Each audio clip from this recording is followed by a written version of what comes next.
તેલમાં હિંગ નાખી દીધી, પછી એમાં ડુંગળી,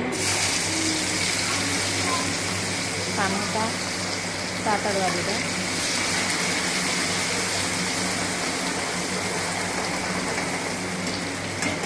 બીજા પણ ટામેટાં નાખીને સાતળવા દઈશું.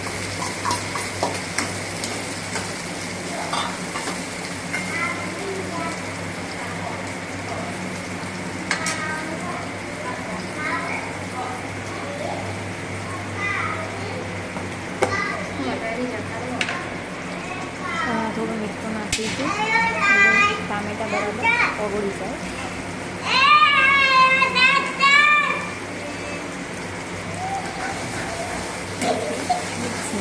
મિક્સ કરીશું. તમે બધા બનાવો છો વધારે એટલો જરૂર ટોમેટોમાં બનાવજો.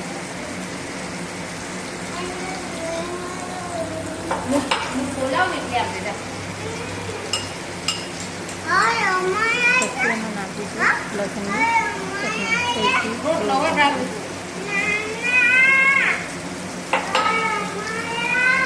હલવો પોતા તો જા પેલા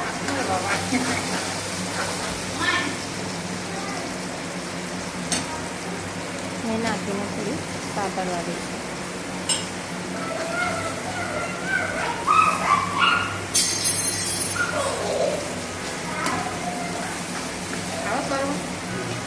મસ્ત થઈ જાય ટામેટા ડુંગળી બટાકાની ચટણી.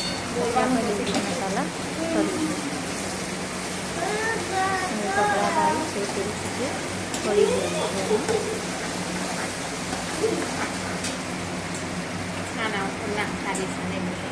એમાં નાખીશું અડધી ચમચી હળદર,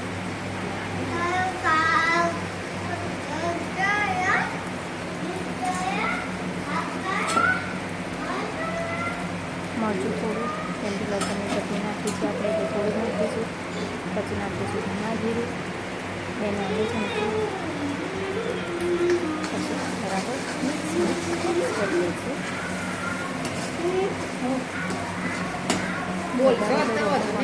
ખાવાની મજા આવે. બધા કમેન્ટમાં જરૂરથી જણાવજો.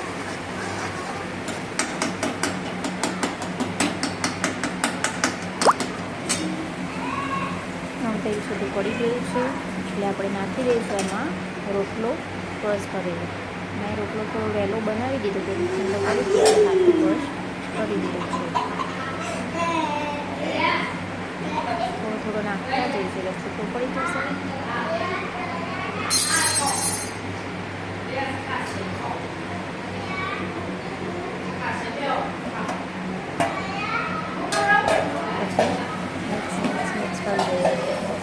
મસાલા સંભાળી એક સરખો બધો મસાલો ભળી જાય. મસ્ત મસાલો ભળી જાય. આ રીતે ખાવું હોય એમને તો પણ મજા આવે તમને ચા જોડે. પણ આપણે ગ્રેવીવાળો બનાવવાનો છે એટલે હવે મિક્સ થઈ ગયો છે આપણે, એટલે એની અંદર આપણે નાખીશું છાશ બટરની, જે તમારે ગ્રેવીવાળો જેટલો જોતો હોય એ રીતે.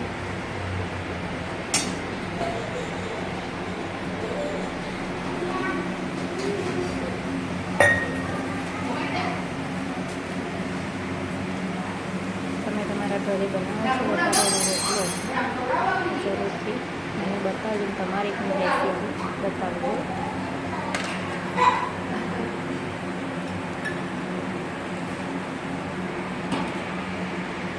આ વિડીયો 2 દિવસ અગાઉનો છે અને આજે પોસ્ટ કરેલો છે. હવે પાછો થોડો હલાવીશું.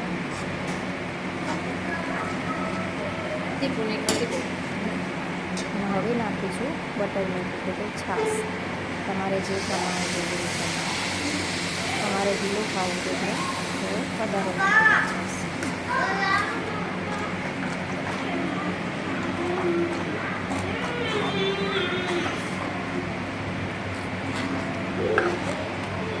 મીઠા ઉપરથી કેવું લાગે છે તો મને જરૂરથી કમેન્ટમાં જણાવજો. તો હવે રોટલો આપણે રેડી છે. થોડો 5 મિનિટ માટે થવા દઈશું. નાખી દઈશું.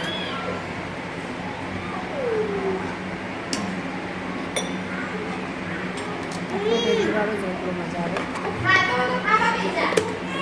હવે 5 મિનિટ થઈ જાય એટલે આપણે ગેસ ઓફ કરી દઈશું અને ઉપરથી ધાણા નાખી દઈશું.